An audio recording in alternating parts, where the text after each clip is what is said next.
কোরআনের সূরা নাম্বারগুলো এক পাশে লিখবেন 1 থেকে 114, আর প্রত্যেকটা সূরা নাম্বারের পাশে আয়াত সংখ্যাটা লিখবেন। আয়াত সংখ্যাটা লেখার পর প্রত্যেকটা সূরার নাম্বারের সাথে আয়াত সংখ্যাটা যোগ দিবেন।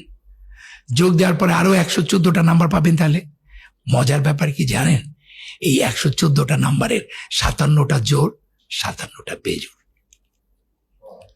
শুধু তাই না, ওই জোড় সংখ্যার যোগফল যোগ করলে হয় 6236 টোটাল নাম্বার সবাস। আর বেজোড় গুলো যোগ করলে হয় 6555 করে দেখেন ভাই, তর্কের কিছু নেই। তো এই 6555 কই থেকে আসলো? আপনি 1 থেকে 114 যে সংখ্যা সূরা আছে, আপনি এগুলো যোগ করেন। 1 এর সাথে 2, 2 এর সাথে 3, 3 এর সাথে 4, 70 এর সাথে 71, এভাবে যোগ করে আপনি 114 পর্যন্ত যদি আসেন, তাহলে সেই সংখ্যাটা হবে 6555।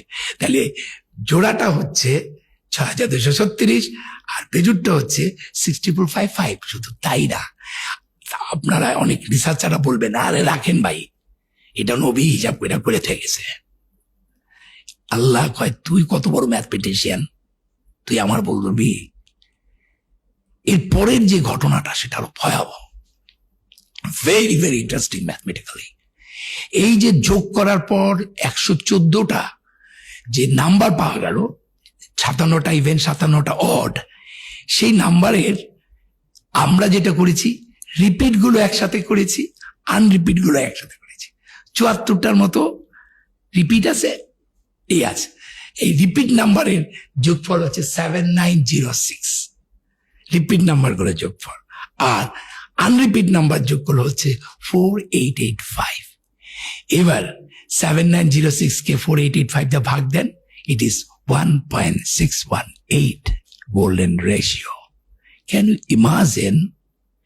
আপনি চ্যাপ্টার আর ভ্যাস নাম্বারকে যোগ করার পর রিপিট আনরিপিট করে আলাদা করবেন, তারপর রিপিট নাম্বার গুলোকে আনরিপিট নাম্বার দিয়ে ভাগ দেওয়ার পর গোল্ডেন রেশিও হবে।